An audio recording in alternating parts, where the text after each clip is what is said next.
Apocalipse ontem e hoje de Júlio Andrade Ferreira. A revelação se revela. Critério de apresentação. Atravessando a baía, na lancha, o passageiro, impressionado com as rochas que emergiam, perguntou ao que estava no leme: há muitos rochedos que não aparecem? Demais. Os senhores conhecem todos? Não, eu conheço a rota. Assim nós, em relação ao Apocalipse, há infinitas interpretações. Demais mesmo. A nossa consiste em colocar o leitor na situação em que o autor se encontrou. Esse é o caminho. Feita a interpretação, estamos livres para, na medida do possível e do conveniente, proceder de modo inverso, imaginando o autor na situação do leitor. E o que ele diria se pudesse nos falar?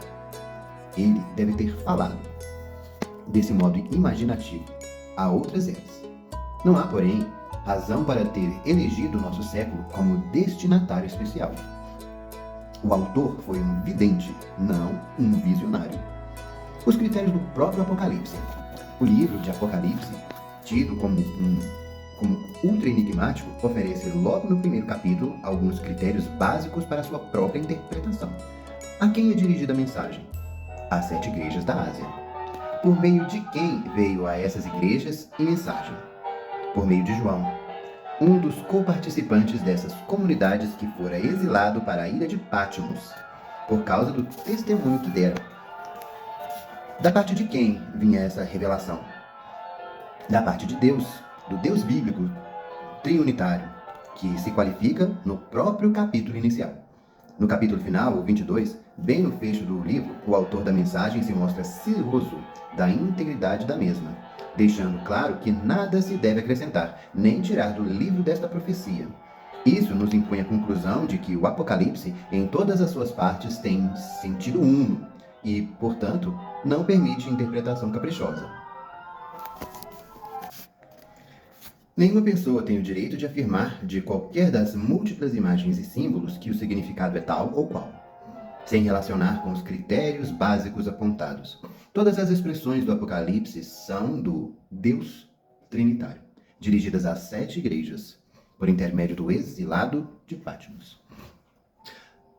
As destinatárias da revelação.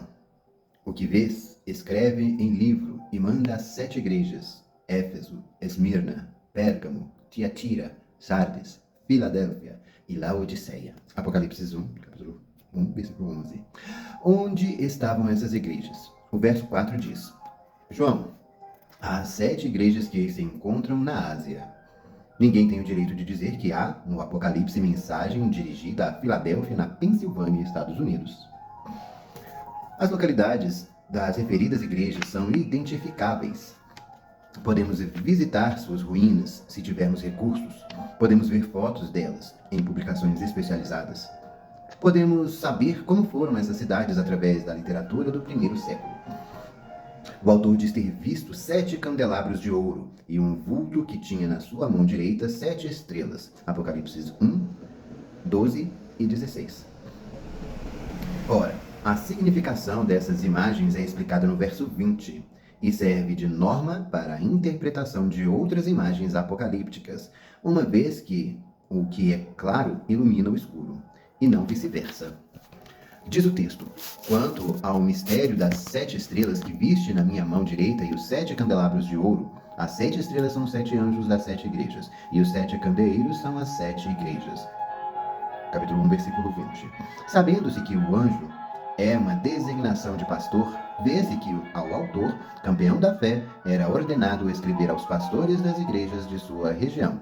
O intento da mensagem é, sobretudo, pastoral. O órgão da revelação. Eu, João, irmão vosso e companheiro na tribulação, no reino e na perseverança em Jesus, achei-me na ilha chamada Patmos por causa da palavra de Deus e do testemunho de Jesus. Capítulo 1, versículo 9. Há quem ponha em questão a identidade de João. Não cremos que esse problema altere a base estabelecida para a interpretação do livro. O autor é contemporâneo das perseguições desencadeadas na Ásia Menor no século I da era cristã. Chama-se João e tem suas visões na ilha mencionada. Ilha, por sinal, bem visível em qualquer bom atlas do mar Egeu. O autor deve ter tido êxtases Esclarece que se achou em espírito no dia do Senhor e que Jesus lhe mostrou coisas que deviam acontecer, enviando o seu anjo.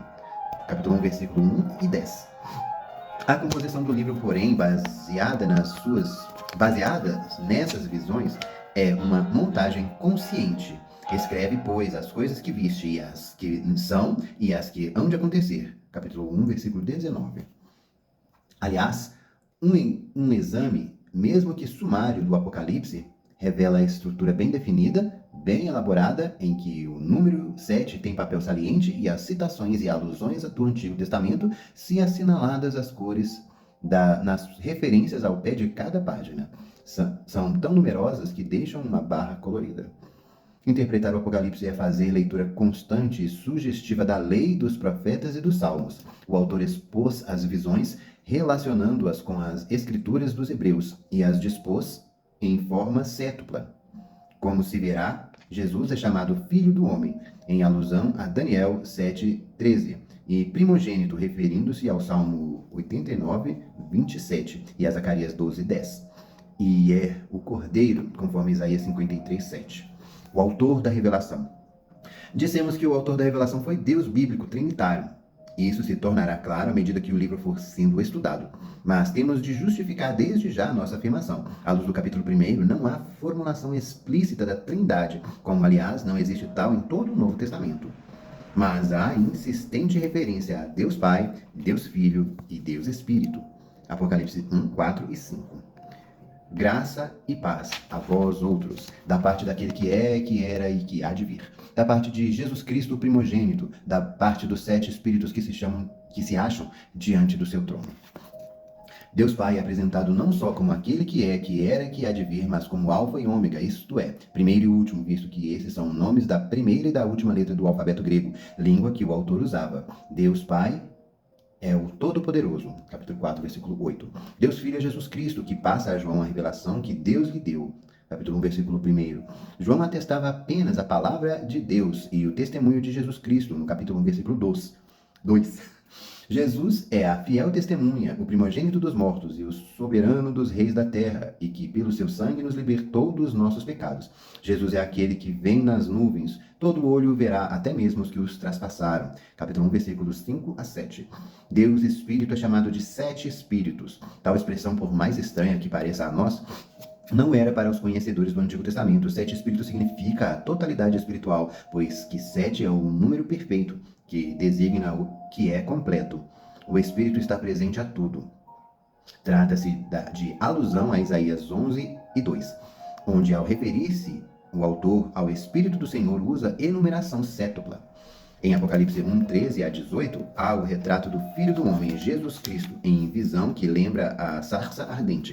Êxodo 3, 14. Esse retrato é tão rico e impressivo que preferimos apresentá-lo em estudo à parte. É o que veremos. Segue para a continuação.